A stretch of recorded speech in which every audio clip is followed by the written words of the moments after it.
So today we are going to discuss about the another topic, which is anterior most part of the eyeball, which is a cornea.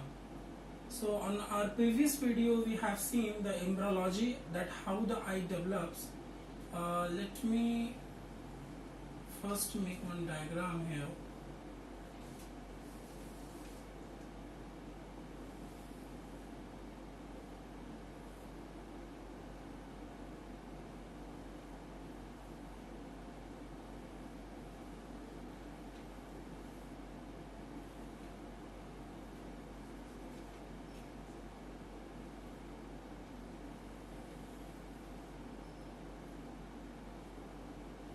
So as we discussed in our previous video, that the eyeball is protected with a covering posteriorly with the sclera and anteriorly with the cornea.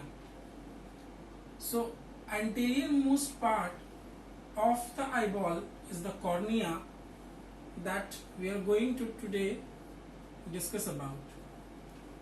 So first of all, we should consider one of the parameters of the cornea, which is the anterior most part. So first is the cornea is the anterior part of eyeball. So from anterior to posterior view in an eyeball, cornea will gives a protection from the anterior part of the area. Now secondly, the cornea is considering 1/5 of the area of eyeball. Now cornea is having a prolate shape. Third point is cornea is having prolate shape. Prolate shape means the cornea is not a circle, not area which is completely equal from all the sides. So basically the cornea is somehow an prolate shape.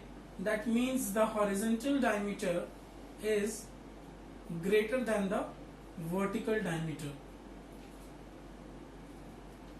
That is the main reason the cornea is having a prolate shape, because the one diametral area is greater than the another diameter. On a very similar way, it is noticed that in the cases of ectasia where the cornea, the shape of the cornea is not proper, are considered as an oblate. Oblate simply means that completely opposite of the prolate. Oblate is completely opposite of the prolate shape. Now we will see the parts of the cornea.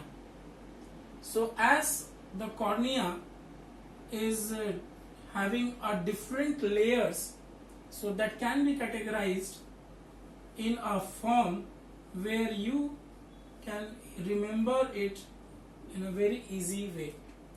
So A, B, C, D, E. So when we consider the parts of the cornea, that means the cornea are having a different parts. With the help of this alphabetical manner, alphabetical norm, we can able to make it remember. So first part is the anterior corneal epithelium. So first part is epithelium. Now the second part is Bowman's membrane, the membrane just below the corneal epithelium. Now the third one is from C, corneal stroma, which contains a maximum part of the cornea, corneal stroma. And the fourth one is the Descemet's membrane, and fifth one is the endothelium. Some of the author considered that another layer, which is called a Duas layer, but most of the books are considered these 5 layers which we are going to discuss. So the first part is the anterior corneal epithelium. Second part is the Bowman's membrane. From C, corneal stroma. From D, it's Descemet's membrane, and from E, it's corneal endothelium. So let me make a diagram to understand very clearly. So the first part that we are talking about is the anterior corneal epithelium. So epithelium are the cells which are completely and tightly packed with each other.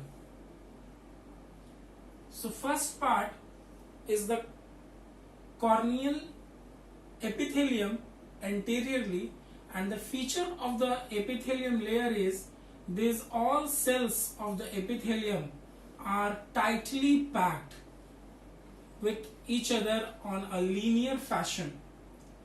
This is the one of the feature of epithelium.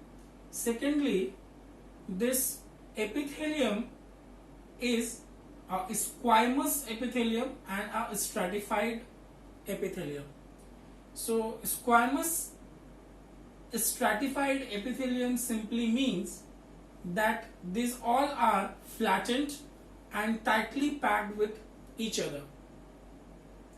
On a similar way, the another layer which is present just below the stratified epithelium is the umbrella cells and what we call as wing cells, and at the bottom of the anterior corneal epithelium are the columnar cells. So we can see that corneal epithelium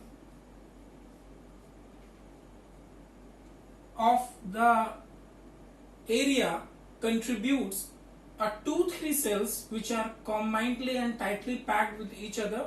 That is when we considered from the anterior view, that first one is the stratified squamous epithelium, then the umbrella and flattened cells and wing cells, and the last one is the columnar cells.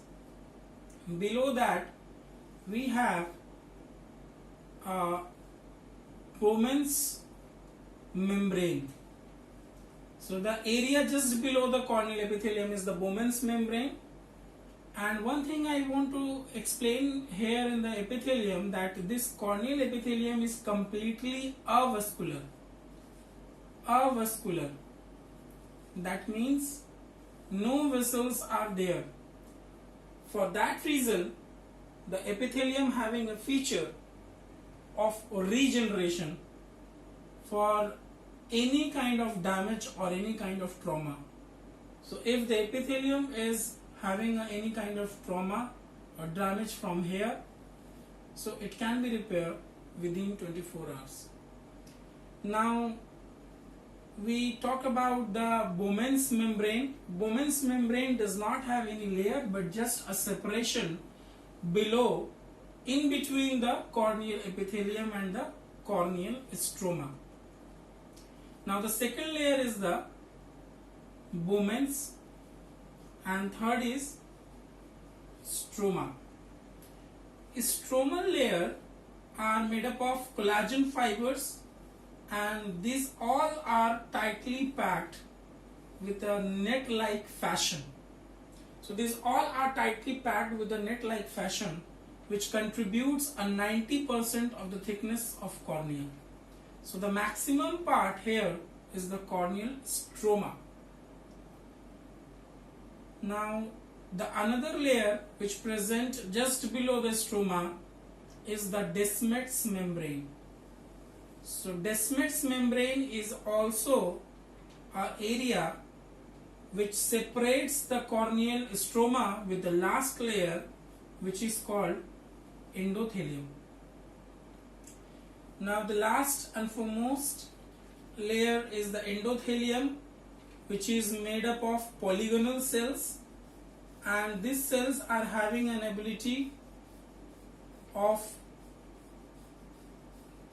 decaying with the age. As the age grows, the cells are going to be damaged, going to be decreased, and the very important function of the corneal endothelium, that it having a sodium potassium channel,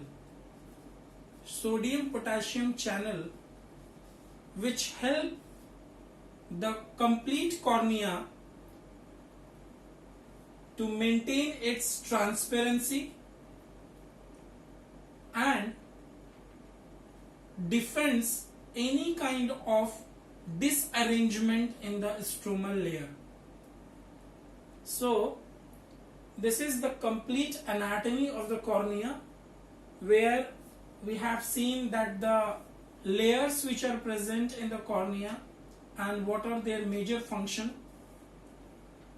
On a very next class we will discuss about the physiology of the cornea, that how cornea reacts or how cornea doing their own metabolic activities. Thank you.